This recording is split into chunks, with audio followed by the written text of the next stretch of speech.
यहाँ पर हमें ये पॉलिनोमियल दिया गया है और फाइंड करना है कि इनमें से कौन सा ग्राफ इसका है। ओके, तो इस पॉलिनोमियल का ग्राफ निकालने के लिए हम इस तरह से इक्वेशन को लिखेंगे, y equal to x minus one का whole square x plus two. अब ये जो पॉलिनोमियल है एक्स एक्सिस को कहाँ कट कर रहा है और वाई एक्सिस को कहाँ कट कर रहा है, ये फाइंड करने के लिए हम यहाँ पे एक टेबल बनाते हैं। ये आपका टेबल है, यहाँ पे हम x लिखेंगे, यहाँ पे y लिखेंगे। x का वैल्यू अगर हम 1 पुट करें तो ये टर्म 0 हो जाएगा, मतलब कि मल्टीप्लाई करने के बाद भी 0 हो जाएगा, तो y इक्वल टू 0 हो जाएगा। x इक्वल टू 1 तो y इक्वल टू 0। वहीं x equal to minus 2 put करेंगे तो 0 हो जाएगा y का वैल्यू, माइनस 2 पुट, y का वैल्यू 0 हो गया। अब ये जो पॉलिनोमियल है y एक्सिस को कहाँ पे कट करेगा, इसके लिए x इक्वल टू 0 पुट करेंगे। जो ये वाला जो एक्सिस है ना, ये y एक्सिस, इसका मतलब है ये x इक्वल टू 0 होता है, ठीक है ना। और ये है यहाँ पे y इक्वल टू 0, x वाला एक्सिस मतलब y इक्वल टू 0 लाइन है, और ये वाला x इक्वल टू 0 लाइन है y एक्सिस का मतलब x का वैल्यू अगर 0 पुट कर दे तो y पे कहाँ कट कर रहा है ये पॉलिनोमियल, ये हमें पता चल जाएगा। तो यहाँ और यहाँ 0 पुट करते हैं, माइनस 1 का होल स्क्वायर कितना हो जाएगा 1, और ये 2 हो जाएगा। तो x का वैल्यू हम अगर 0 पुट करें तो y का वैल्यू 2 आ जाएगा। तो अब हमारे पास क्या क्या है, x को 1 और माइनस 2 पे कट कर रहा है और y को 2 पे कट कर रहा है। अब यहाँ पर हम देखेंगे कौन सा ग्राफ इस तरह का है, ये x को 1 पे कर रहा है और माइनस 2 पे कर रहा है, मतलब ये सही हो सकता है। ओके, अगला ग्राफ देखते हैं, ये भी 1 पे कट कर रहा है और माइनस 2 पे कट कर रहा है x को, ये भी सही हो सकता है। ये वाला 2 पे और माइनस 1 पे कट कर रहा है। ओके, तो ये वाला तो नहीं होगा। ओके, अब दूसरा क्या है, y को जो है 2 पे कट करेगा, y को 2 पे कट करेगा। यहाँ पे देखिए ये निगेटिव में है, ये वाला कैंसिल हो गया। ये y को 2 पे कट किया है, मतलब कि ये सही है, ये तो नहीं होगा। अब आप कहिएगा कि इसे क्यों नहीं चेक कर रहे हैं, ये वाला ग्राफ हमारा पैराबोला है। पैराबोला का मतलब क्या है, ये क्वाड्रेटिक इक्वेशन का जब ग्राफ हम निकालेंगे तो उसका ग्राफ पैराबोला बनता है और इस तरह का ग्राफ होता है। लेकिन यहाँ पे जो है हमारा क्यूबिक इक्वेशन है, यहाँ पे स्क्वायर है ना, ये वाला स्क्वायर, मतलब कोई भी चीज होगा तो यहाँ स्क्वायर में होगा, ब्रैकेट में अंदर और भी चीज होगा लेकिन स्क्वायर में होगा। ये एक्स से जब मल्टीप्लाई करेगा तो एक्स क्यूब प्लस या फिर माइनस कुछ भी यहाँ पे हो सकता है, लेकिन ये तो है तो क्यूबिक फंक्शन ना, मतलब कि ये वाला ग्राफ तो हो ही नहीं सकता है। 3 में चेक करना था, 3 में हमने चेक किया कहाँ कहाँ कट किया, इससे हमने फाइंड कर लिया कि ये वाला जो है ऑप्शन आपका सही होगा। यहाँ पर हमारे पास क्वेश्चन है, the lines K1, K2 and K3 represent 3 different equations as shown in the graph below. तो यहाँ पर K1, K2 और K3 3 लाइन्स है और उसका इक्वेशन दिया गया है। आगे क्या कह रहा है, the solution of the equation represent by the line K1 and K3 is x equal to 3 and y equal to 0। इसका क्या मतलब हुआ, ये आपके पास है ना K1 लाइन, इसका इक्वेशन है आपका x plus 2y equal to 3, और K3 लाइन का इक्वेशन क्या है, ये है px plus qy equal to 1। अब इसे अगर सॉल्व करें तो उसका सॉल्यूशन हमें दे दिया गया है, क्या दिया गया है, x इक्वल टू 3 होगा और y इक्वल टू 0 होगा। इसका क्या मतलब है, इसका मतलब है कि K1 लाइन और K3 लाइन जहां पे इंटरसेक्ट करेगा, यहाँ पे जैसे इंटरसेक्ट कर रहा है ना, तो यहाँ का कोऑर्डिनेट पॉइंट दे दिया गया, क्या है आपका, और 0। आगे क्या कह रहा है, while the solution of the equations represent by the line K2 and K3 is x equal to 4 and y equal to 1। अब यहाँ पर जो K2 और K3 लाइन है, K2 इक्वल टू ये है x plus 2y equal to 6, और K3 ये है आपका x plus 2y equal to 1। अब इसको अगर सॉल्व करें तो जो सॉल्यूशन आएगा वो हमें दे दिया गया, वो क्या है, x equal to 4 and y equal to 1। इसका मतलब कि इन दोनों लाइन का जो इंटरसेक्टिंग पॉइंट है, ये वाला, यहाँ का पॉइंट दे दिया गया है, कोऑर्डिनेट पॉइंट, ये है आपका 4 और 1। अब किसी भी लाइन में अगर 2 कोऑर्डिनेट पॉइंट गिवन है तो हम उस लाइन का इक्वेशन निकाल सकते हैं। उसके लिए हमारे पास फॉर्मूला है, वो फॉर्मूला क्या है, वो फॉर्मूला है y minus y1 equal to y2 minus y1 divided by x2 minus x1 और यहाँ पे x माइनस x1। अब हमारे पास जो पॉइंट है वो क्या है, वो है हमारे पास 30 और 41। तो 3041। अब यहाँ से हम लिख सकते हैं x1 is equal to 3, y1 equal to 0 और x2 इक्वल टू 4 और y2 इक्वल टू 1। अब इसको यहाँ पे पुट कर देते हैं, क्या हो जाएगा, ये हो जाएगा y माइनस y1 कितना है इक्वल टू y2 कितना है 1 माइनस y1 है हमारे पास 0 डिवाइडेड बाई x2 है 4 और x1 है यहाँ पे x माइनस x1 है। तो सॉल्व करते हैं, क्या हो जाएगा y equal to 1 by 4 minus 3 कितना हो जाएगा 1 ही होगा ना। तो x माइनस 3 क्या हो जाएगा y equal to x minus 3। इसको सिंप्लीफाई करते हैं, क्या हो जाएगा x माइनस वाई टू 3। तो कौन सा ऑप्शन है ये वाला, देखते हैं x minus y equal to 3, ये वाला x minus y equal to 3, ये ऑप्शन आपका करेक्ट होगा। मतलब ये 3 इक्वेशन जो है ना, ये 3, ये क्या हो जाएगा आपका x minus y equal to x. तो क्वाड्रेटिक इक्वेशन में ये आपके पास इक्वेशन है जिसमें से ये 3 इसको कट कर देगा 2 बार में, तो क्या इक्वेशन निकल रहा है x square equal to 2x। अब हम क्या करें x square minus 2x, x को इस साइड शिफ्ट करते हैं इक्वल टू 0, एक्स कॉमन ले लिए x minus 2 is equal to 0।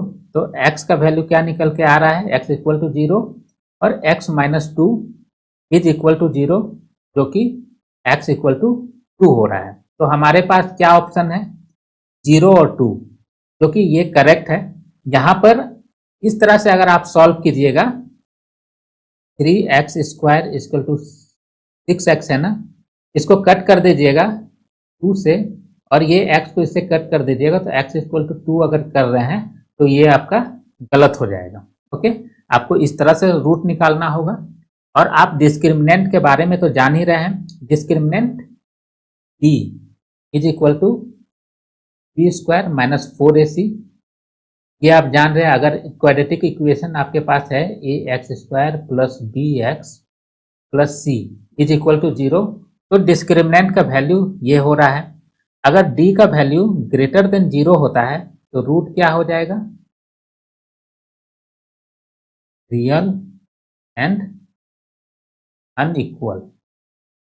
अगर d का वैल्यू 0 होगा तो क्या होगा रूट, ये हो जाएगा रियल एंड इक्वल। वहीं d का वैल्यू अगर लेस देन 0 होगा ये क्या होगा नो रियल रूट, ये आपका इमेजिनरी सॉल्यूशन होने वाला है। तो यहाँ पर हम d निकाल करके देखते हैं d क्या आने वाला है। तो इस इक्वेशन में d इक्वल टू क्या हो जाएगा, इसमें क्या है a आपका 1 है, b इक्वल टू माइनस 2 है और c इक्वल टू 0 है। तो d का वैल्यू क्या आ जाएगा माइनस b का माइनस 2 का स्क्वायर माइनस 2 का स्क्वायर और माइनस 4ac, c 0 है तो ये पूरा टर्म 0 हो जाएगा, तो यही रहेगा d का वैल्यू d इक्वल टू 4, जो कि ग्रेटर देन 0 है। तो क्या रूट आने वाला था आपका रियल एंड अनइक्वल, जो कि आया है, एक 0 आया है एक 2 आया है। ओके, अगला क्वेश्चन देखते हैं।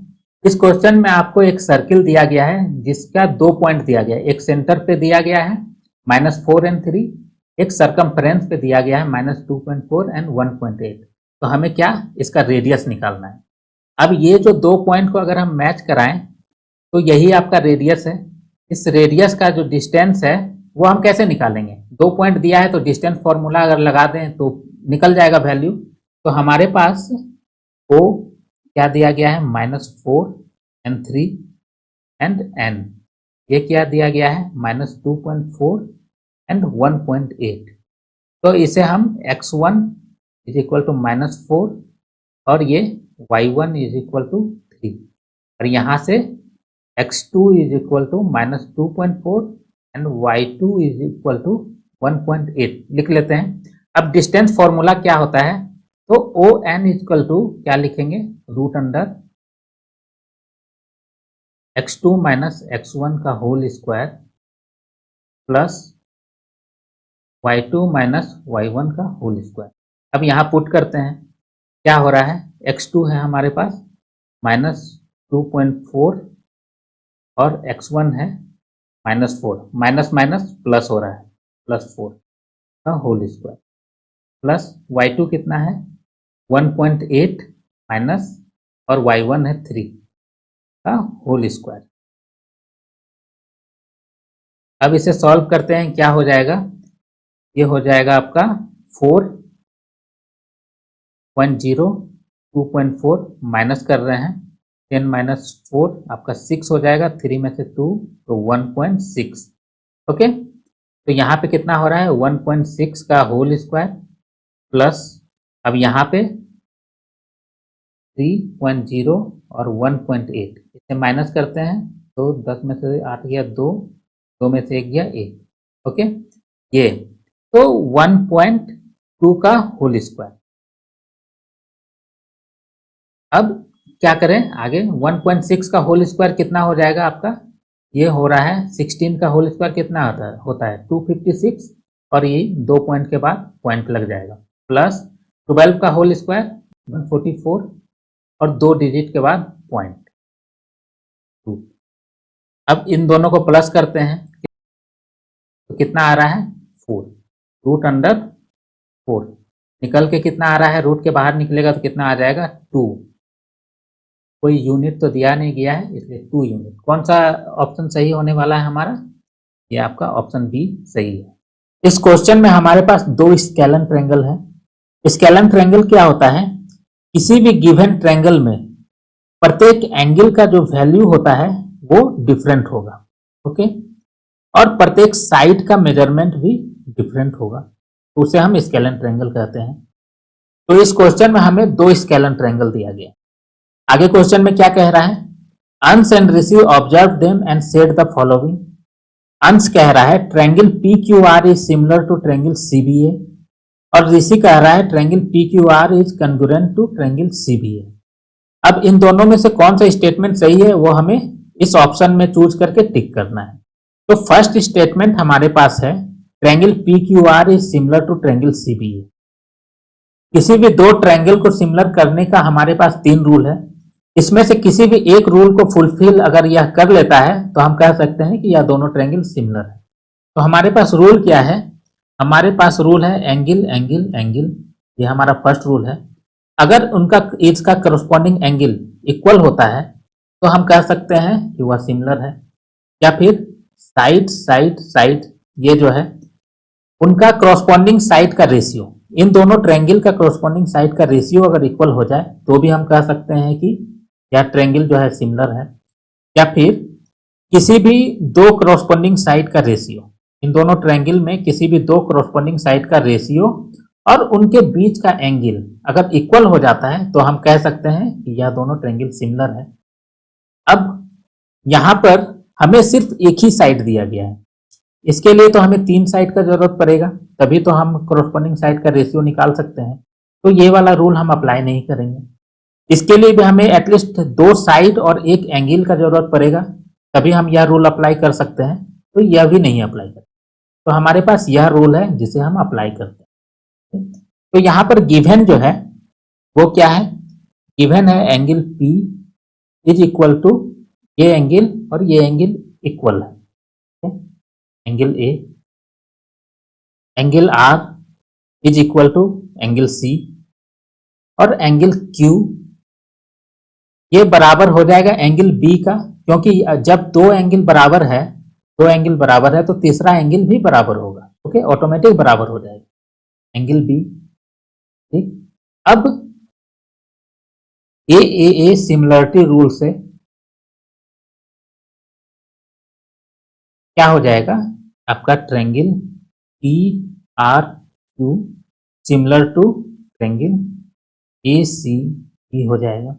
ठीक है, हमें दिया क्या गया है, ट्रायंगल पी क्यू आर दिया गया है, तो ट्रायंगल पी क्यू आर ये किसके सिमिलर है, पी का जो एंगल है वो किसके बराबर है, वो देखिए आपका ए, क्यू किसके बराबर है, पी के बराबर है, और आर जो है वो आपका यहाँ सी के बराबर, ये एंगल बराबर है, मतलब triangle P Q R is similar to triangle A B C. अब यहाँ पर गिवन है या नहीं देखते हैं, triangle P Q R is similar to C B A, यहाँ पर होना चाहिए आपका ट्रायंगल ए बी सी, तब ये करेक्ट होगा। ओके, अगर ये नहीं दिया गया है तब तो ये गलत है। आगे देखते हैं अगला ऋषि क्या बोल रहा है, triangle P Q R is congruent to triangle C B A. तो कोई भी दो ट्रायंगल कन्ग्रुएंट है या नहीं, इसके लिए हमारे पास 5 रूल है। ओके, तो 5 रूल में फर्स्ट रूल क्या है, साइड साइड साइड, दोनों ट्रायंगल का करस्पॉन्डिंग साइड जो है वो इक्वल होगा, तो हम कह सकेंगे कि दोनों कन्ग्रुएंट है। सेकेंड रूल है साइड एंगल साइड, दो साइड इक्वल हो और उनके बीच का एंगल इक्वल हो जाए। कोई भी दो साइड इक्वल हो, मान लीजिए ये साइड और ये साइड इक्वल है, ये साइड इक्वल है, तो ये एंगल और ये एंगल इक्वल होना चाहिए। तो ये रूल है आपका SAS रूल। थर्ड रूल है ASA, कोई भी दो एंगल इक्वल होना चाहिए और उसके बीच का साइड इक्वल होना चाहिए। मतलब जैसे यहाँ पे ये एंगल इसके इक्वल है, ये एंगल इसके इक्वल है, तो ये दोनों साइड इक्वल होना चाहिए, तब आप कह सकते हैं कि करस्पॉन्डिंग एंगल कन्ग्रुएंट है। आपका थर्ड रूल क्या है, AAS, दो एंगल इक्वल होना चाहिए, दो करस्पॉन्डिंग एंगल दोनों ट्रायंगल का, और उसके बाद का, उसके बीच का नहीं होगा ये साइड, उसके बाहर का कोई साइड होगा वो इक्वल होना चाहिए। मतलब जैसे ये और ये इक्वल है, ये और ये इक्वल है, तो ये बीच वाला नहीं होगा, तो ये होगा, मान लीजिए ये इक्वल होना चाहिए, तब कह सकते हैं, या फिर ये और ये इक्वल होना चाहिए, तब कह सकते हैं। ओके, और फोर्थ रूल क्या है, RHS, right angle hypotenuse side. ये रूल, ये राइट एंगल ट्रायंगल में अप्लीकेबल होगा, यहाँ तो राइट एंगल ट्रायंगल है नहीं, इसलिए ये अप्लीकेबल नहीं होगा। ये क्रॉस कर देते हैं, तीनों साइड गिवन तो है नहीं, ये भी क्रॉस कर देते हैं, ये भी अप्लाई नहीं होगा, दो साइड भी गिवन नहीं है, ये दोनों अप्लाई होगा। एंगल साइड एंगल, अब देखिए तो एंगल साइड एंगल को अप्लाई करके देखते हैं कन्ग्रुएंट है या नहीं। तो एंगल P, यहाँ पे angle P is equal to angle A, angle R is equal to angle C, और इन दोनों के बीच का side PR is equal to AC। इन दोनों में तो गिवन नहीं है, यहाँ तो गिवन ही नहीं है, तो हमें पता नहीं है कि इक्वल है या नहीं, तो नॉट इक्वल। आपका ये रूल भी इस रूल से अब कॉन्ग्रुएंट नहीं है, नॉट कॉन्ग्रुएंट। ये रूल अप्लाई करके देखते हैं इससे है या नहीं। तो दो एंगल, आपका ये एंगल और ये एंगल, तो angle P is equal to angle A, angle R is equal to angle C, और इसके बाहर का जो साइड है QR is equal to BC। यहाँ पे गिवन नहीं है क्या मेजरमेंट है, यहाँ भी गिवन नहीं है, तो हमें पता नहीं है, इज नॉट इक्वल टू। दूसरा तरफ देख लेते हैं, ये वाला, क्या PQ is equal to AB है। PQ तो दिया ही नहीं गया है, AB दिया गया है लेकिन PQ नहीं दिया गया, तो ये भी हमें पता नहीं है, नॉट इक्वल। मतलब ये भी रूल से आप कह सकते हैं नॉट कन्ग्रुएंट। तो हमारे पास जो ये जो बोल रहा है ऋषि, ये भी गलत है, कन्ग्रुएंट नहीं होगा। अब कौन सा ऑप्शन सही है वो हम देखते हैं। ओनली अंश, ठीक है, अंश आपका गलत ही बोल रहा है, ऋषि भी गलत बोल रहा है, बोथ अंश एंड ऋषि, ये भी आपका रॉन्ग ही होने वाला है, रॉन्ग ही होगा। Neither of them as two scalene triangle can never be similar और कॉन्ग्रुएंट, ये भी आपका गलत होगा। कोई भी दो स्केलन ट्रायंगल कभी भी सिमिलर या फिर कन्ग्रुएंट नहीं होगा, ये गलत है। कन्ग्रुएंट भी हो सकता है, सिमिलर भी हो सकता है, ये भी गलत है। तो आपके पास तो कोई सा ऑप्शन है नहीं तो मोस्टली जो है ये वाला ऑप्शन सही होना चाहिए, जो कि आपका इस क्वेश्चन में गलत दिया गया है। तो यहाँ पे इसको हटा करके ट्रायंगल ए बी सी रहेगा, तब ये आंसर आपका सही हो जाएगा। यहाँ पर कंग्रुएंसी में ये जो एस एस एस दिया गया है, इसका मतलब है क्रॉसपॉन्डिंग साइड इक्वल है। ओके, जबकि यहाँ सिमिलरिटी में जो एस एस एस दिया गया है, इसका मतलब क्रॉसपॉन्डिंग साइड का रेशियो इक्वल है, ठीक है ना। यहाँ पर जो भी एस दिया गया है ना, इसका मतलब है क्रॉसपॉन्डिंग साइड का रेशियो, क्रॉसपॉन्डिंग साइड का रेशियो। जबकि यहाँ पर जो एस दिया गया है, इसका मतलब है क्रॉसपॉन्डिंग साइड का रेशियो नहीं है, क्रॉसपॉन्डिंग साइड इक्वल होना चाहिए। क्रॉसपॉन्डिंग साइड दिया गया है, क्रॉसपॉन्डिंग साइड इक्वल होना चाहिए, ये भी क्रॉसपॉन्डिंग साइड इक्वल होना चाहिए, ये भी क्रॉसपॉन्डिंग साइड इक्वल होना चाहिए। जबकि यहाँ पर जो एस दिया गया है, क्रॉसपॉन्डिंग साइड का रेशियो इक्वल होना चाहिए। ओके, ये दोनों में डिफरेंस है, इसको आप याद रखिएगा। इस क्वेश्चन में हमें क्या कह रहा है, Harsha made a wind chime using a frame and metal rods. She punch 8 holes in the frame each 2 centimeters apart and then hung 6 metal rods from the frame as shown in the figure below। तो यहाँ पर हर्षा जो है एक wind चिम को बनाई है। Okay, ये वाला आपका मेटल फ्रेम है जिसमें कि 8 होल को पंच किया गया है और प्रत्येक होल के बीच का जो डिस्टेंस है ना, वो 2 सेंटीमीटर। ओके, और इससे 6 मेटल रॉड को हैंग किया गया है। ओके, ये वाला हैंगिंग पोजीशन में है। इसके एक साइड का मेटल रॉड का लेंथ दिया गया है आपका 6 सेंटीमीटर और दूसरे साइड के मेटल रॉड का लेंथ दिया गया है 29 सेंटीमीटर। और क्या बोल रहा है, the ends of the metal rods are align over a line shown by the dotted line in the figure. इसका जो ये वाला 6 सेंटीमीटर लेंथ है एक साइड में है, 29 सेंटीमीटर वाला जो लेंथ का मेटल रॉड है वो दूसरे साइड में है। अब इन दोनों का इंड जो है ना, इस तरह से अलाइंड है। ओके, ये दिया गया है डॉटेड लाइन में। अब हमें यहाँ फाइंड क्या करना है, देखते हैं। If all of the rods are straight and not swaying, then what is the length of the rod P. ये वाला आपका कुछ हिल डुल नहीं रहा है, ठीक है ना, इसी तरह से अंडर ग्रेविटेशन लटक रहा है। ठीक है, तो हमें ये वाला रॉड है पी, इसका नेम दिया गया है, इसके लेंथ को हमें फाइंड करना है। ओके, यहाँ पर ये जो रॉड है इसका लेंथ कांस्टेंट रूप से इंक्रीज कर रहा है ना, ये कांस्टेंट रूप से इंक्रीज कर रहा है, इसलिए इसे हम एक तो एपी के थ्रू बना सकते हैं और दूसरा यहाँ पर एक ट्रायंगल भी फॉर्म हो रहा है, ये आप देख सकते हैं। ये अगर हम यहाँ से मैच करा दें इसको, ये हमने मैच करा दिया, ये वाला हमने मैच करा दिया, तो एक ट्रायंगल फॉर्म हो रहा है। ठीक है, तो हम यहाँ पे सिमिलर ट्रायंगल के रूप में भी इसे सॉल्व कर सकते हैं। तो यहाँ पर हम पहले देखेंगे कि इसे हम सिमिलर ट्रायंगल से कैसे सॉल्व कर सकते हैं। ठीक है, ये आपका ट्रायंगल बन रहा है, अंडर ग्रेविटी है, मतलब कि ये वाला आपका 90 डिग्री होगा। ओके, और ये भी 90 डिग्री होगा।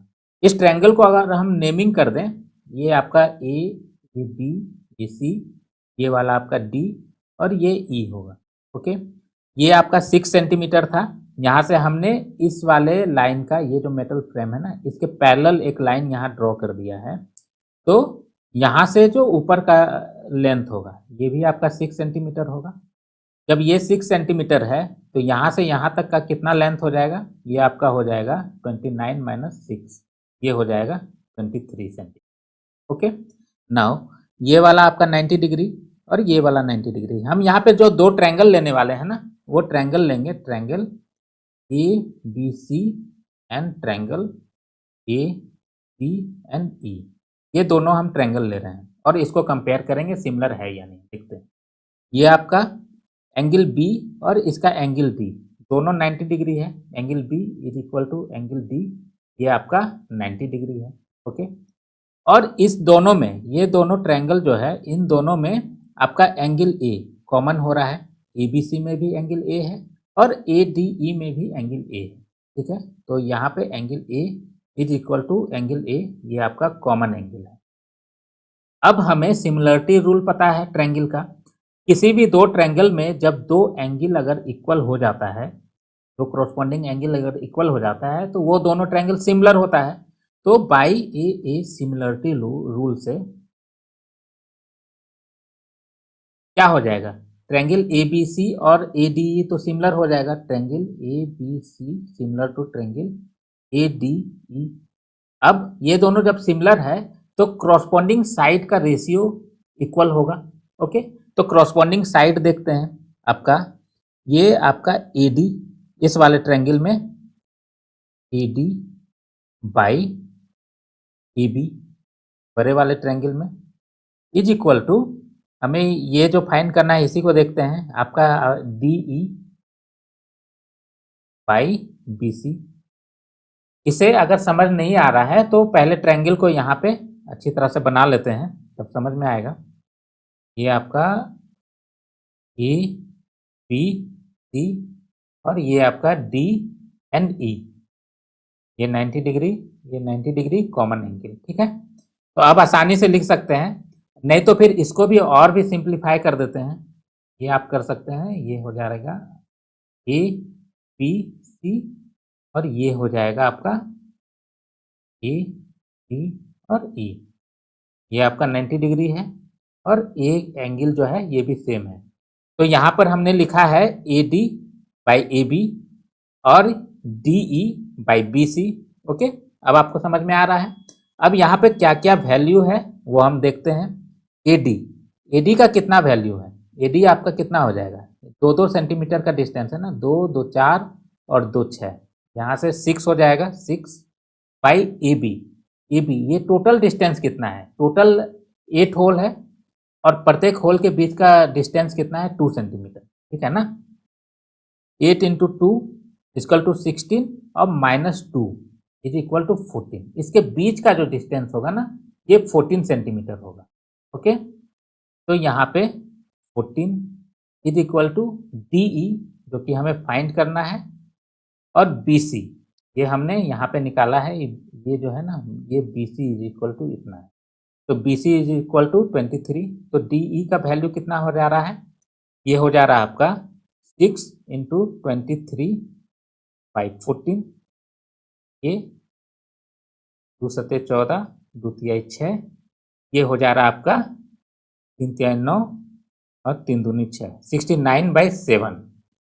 ये 69/7, यहाँ से यहाँ तक 69/7 है और यहाँ से यहाँ तक कितना है 6 सेंटीमीटर। तो दोनों को ऐड करेंगे तभी तो ये टोटल लेंथ निकलेगा ना इस वाले रड का। तो length of rod P, length of rod P is equal to 6 plus 69/7। इसको प्लस करेंगे इसमें तो कितना हो जाएगा 42 प्लस 69/7, ये हो जाएगा आपका 111/7। तो कौन सा ऑप्शन सही है देखते हैं। ये हमारे पास डी ऑप्शन इसका सही है। अगर इसी क्वेश्चन को हम एपी के थ्रू बनाना चाहें तो कैसे बना सकते हैं, तो आइए देखते हैं। यहाँ पर जो हम देख रहे हैं इस फिगर में टोटल 8 होल है और 6 मेटल रॉड हैंग किया गया है। ओके, अब यहाँ जो है प्रत्येक मेटल रॉड का जो है ना ये लेंथ वो कांस्टेंट रूप से इंक्रीज कर रहा है। जब अगर हम यहाँ पे भी सपोज कर लेते हैं कि ये भी मेटल रॉड है और यहाँ भी मेटल रॉड को हैंग किया गया है, तो प्रत्येक मेटल रॉड का जो लेंथ है वो कांस्टेंट रूप से इंक्रीज कर रहा है। ओके, तो यहाँ पर हमारे पास क्या हो जाएगा, फर्स्ट टर्म हो जाएगा 6 सेंटीमीटर। ओके, और ये लास्ट टर्म हो जाएगा 29 सेंटीमीटर। यहाँ पे n क्या है, n आपका टोटल नंबर ऑफ रॉड है। यहाँ पे 2 सपोज कर लिए, यहाँ 6 हैंग कर रहा था, 2 सपोज किए हम, तो यहाँ पर n इक्वल टू 8 हो जाएगा। तो कितने लेंथ से जो कॉन्स्टेंटली इंक्रीज कर रहा है ना लेंथ, तो कितना इंक्रीज कर रहा है कांस्टेंट रूप से वो हम पहले निकालते हैं। तो last term A N equal to A plus n minus 1 into D, ये हमें पता है फॉर्मूला ये वाला। तो n इक्वल टू 8 है, ए 8 इक्वल टू कितना हो जाएगा ए प्लस n माइनस 1 मतलब 7d। ए हमारे पास 6 है, 6 प्लस 7 डी हमें फाइंड करना है, ए 8 कितना है 29। तो हमारे पास कितना आ गया इसको सॉल्व करने के बाद, D is equal to 29 minus 6/7, ये हो जा रहा है आपका 23/7। ओके, डी हम निकाल चुके हैं। अब जो इस रॉड का लेंथ हमें निकालना है यहाँ पे, ये कौन से नंबर का है? 1 2 3 4, फोर्थ नंबर का रॉड है, तो इसका लेंथ क्या हो जाएगा? A4। A4 इक्वल टू क्या लिखे हम? A plus 3D। ए हमारे पास 6 है प्लस 3, और डी हमने निकाला है 23/7। इसे सॉल्व करने पे कितना आ जा रहा है? 6 प्लस 9, 69/7। इसे सॉल्व करेंगे, 42 प्लस 69/7 इज इक्वल टू हो जाएगा 111/7, जो कि हमारा आंसर है। ओके, क्वेश्चन नंबर 9 में हमारे पास है two circles with centre O and N touch each other at point O as shown. O, P and N are collinear. ठीक है, यहाँ पर दो सर्किल है जिसका कि सेंटर, एक सर्किल का सेंटर O है और दूसरे सर्किल का सेंटर N है, और ये दोनों सर्किल एक दूसरे से टच कर रहा है P पॉइंट पे। ओके, और ये O, P एंड N ये कोलिनियर लाइन है। ठीक है, the radius of the circle with centre O is twice that of circle with centre N। मतलब ये वाला जो बड़ा सर्किल है, इसका रेडियस आपका जितना भी है, ये छोटे वाले से 2 टाइम्स है। मतलब अगर इसका रेडियस R है तो इसका 2R हो जाएगा। आगे क्या कह रहा है? OX is a tangent to the circle with centre N। ये OX जो है, ये N के साथ जो N सेंटर वाला जो सर्किल है, इस पे टेंजेंट है, ये वाला OX टेंजेंट है, and OX is equal to 18 centimetre. ये OX का लेंथ दे दिया है 18 सेंटीमीटर। ओके, अब क्या पूछ रहा है? What is the radius of the circle with centre N। इसका रेडियस पूछ रहा है। ठीक है, अब ये टेंजेंट है और ये आपका सेंटर है। यहाँ से अगर हम एक लाइन खींचें, ठीक है, तो ये टेंजेंट पे हमेशा 90 डिग्री होता है, टेंजेंट लाइन पे। ठीक है, तो ये 90 डिग्री हो जाएगा, और ये जो लाइन है ये क्या है? ये आपका रेडियस ही तो है, रेडियस है। इसका डिस्टेंस दिया गया है आपको, ये दिख रहा है, ये राइट एंगल ट्रायंगल हो जा रहा है, ये आपका हाइपोटेनियस हो जा रहा है। इधर एक बेस होगा, एक आपका परपेंडिकुलर होगा। तो पाइथागोरस थ्योरम यहाँ पे अप्लाई करते हैं। पाइथागोरस थ्योरम में क्या होता है? हाइपोटेनियस का square is equal to perpendicular plus base का स्क्वायर, परपेंडिकुलर का स्क्वायर प्लस बेस का स्क्वायर। तो हाइपोटेनियस क्या है आपका? ये है आपका 2R प्लस R का square is equal to perpendicular, किसी को भी पकड़ लीजिए, 18 स्क्वायर प्लस ये बेस आपका R स्क्वायर। ठीक है, अब इसको सॉल्व करते हैं। ये हो जा रहा है 3R का whole square is equal to 18 square plus R square, यहाँ हो जाएगा 9R स्क्वायर माइनस ये R square is equal to 18 square, यहाँ पे हो जाएगा 8R square is equal to 18 square. तो R square is equal to 18 square divided by 8। तो R का वैल्यू क्या हो जाएगा? R is equal to root under 18 square by 8। अब R इज इक्वल टू कितना हो जाएगा? 18/2√2। तो ये कट कर देगा इसको 9 से, तो आपका जो रेडियस आ रहा है 9/√2, जो कि आपका आंसर है ऑप्शन नंबर सी। ये आपका आंसर हो जाएगा। क्वेश्चन नंबर 9 में क्या कह रहा है? shown below is a circle with center O having tangents at point P, T and S।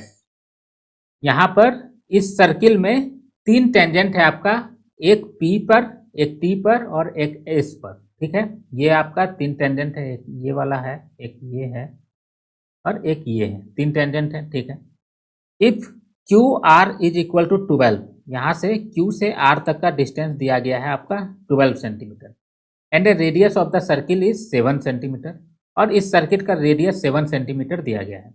तो पूछ रहा है हमें what is the perimeter of the polygon PQTRSO। तो पॉलीगॉन जो ये बन रहा है ना आपका PQQTTRRSSO एंड OP, इस पॉलीगॉन का पेरीमीटर हमें फाइंड करना है।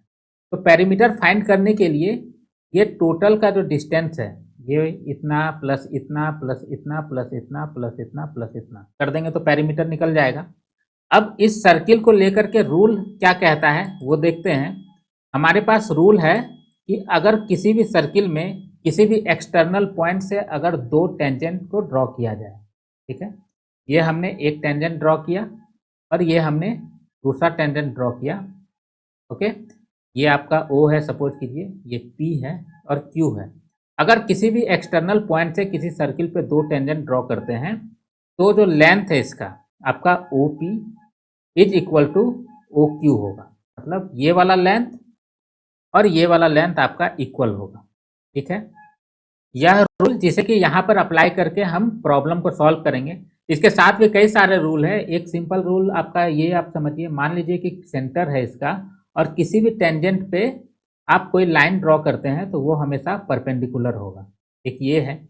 दूसरा क्या है कि एक्सटर्नल पॉइंट से हमने दो ये टेंजेंट को ड्रॉ किया है तो ये आपका सेंटर पे इक्वल एंगल को बनाएगा, मतलब ये वाला एंगल आपका अल्फा है, सपोज कीजिए ये बीटा है तो alpha is equal to beta होगा, मतलब ये दोनों एंगल इक्वल होगा।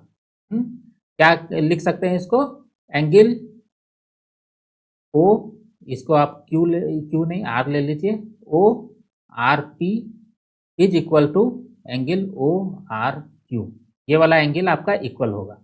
अब इस प्रॉब्लम को हम सॉल्व करते हैं, तो सॉल्व हम कैसे कर सकते हैं इसको, हम यहाँ पर देख रहे हैं कि ये जो एक पॉइंट है Q, ये आपका इस सर्किल का एक्सटर्नल पॉइंट है, बाहर से है। इससे दो टेंजेंट को ड्रॉ किया गया है, एक तो आपका QP है, एक QT है, ओके। तो इस वाले थ्योरम से इस ये जो कंडीशन है इससे क्या हम लिख सकते हैं, यहाँ पे लिख सकते हैं आपका QP is equal to QT, okay. उसी तरह से ये वाला पॉइंट जो है ये भी आपका एक्सटर्नल पॉइंट है, तो इससे जो टेंजेंट है आपका RT और RS ये भी इक्वल होगा, मतलब RT is equal to RS होगा। और ये तो गिवन ही है, इसका 7 सेंटीमीटर रेडियस, ये 7 सेंटीमीटर गिवन है, ओके। ये टोटल आपका 12 दिया गया है, 12 मतलब QR is equal to QT plus TR, ये आपका QT plus TR is equal to 12 दिया गया है, 12 सेंटीमीटर। अब इसका हम पेरीमीटर निकालेंगे तो क्या लिखेंगे, लिखेंगे हम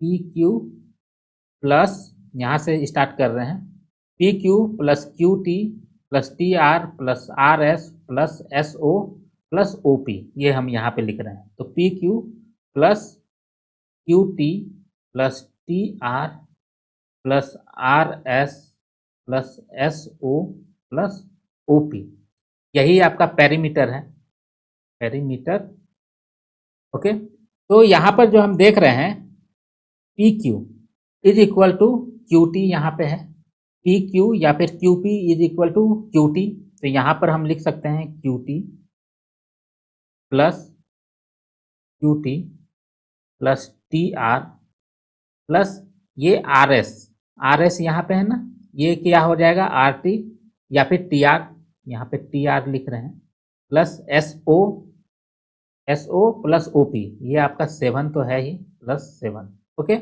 अब देखते हैं क्या हम कर सकते हैं, ये आपका QT plus TR, QT plus TR क्या है 12 सेंटीमीटर, तो यहाँ पर हम लिखेंगे 12 सेंटीमीटर प्लस ये वाला QT प्लस TR, इसको भी हम 12 सेंटीमीटर लिखने वाले हैं, और प्लस 7 प्लस 7, इसको ऐड करते हैं, कितना हो रहा है 24 plus 14 is equal to 38 centimetre.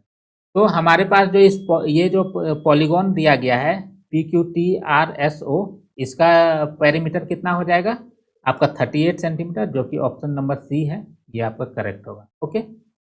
Question number 10 में हमें यह टेबल दिया गया है जिसमें कि P और Q के वैल्यू को हमें फाइंड करना है, ओके।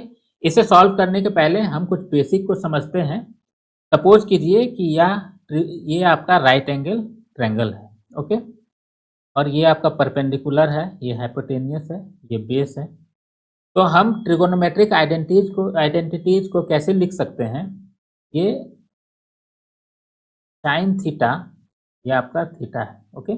तो sine theta is equal to perpendicular by hypotenuse, ये आपका cos theta is equal to base by hypotenuse and tan theta is equal to perpendicular by base, ये होता है। उसी तरह अगर कोसेक थीटा लिखें तो वो क्या हो जाएगा, वो होगा आपका 1/sin theta is equal to आपका h/p, आपका sec theta is equal to 1/cos theta is equal to h/p, और cot theta is equal to 1/tan theta is equal to p/p। और हम क्या लिख सकते हैं, अगर हम लिखें साइन 90 डिग्री माइनस थीटा, ये क्या हो जाएगा आपका कॉस थीटा,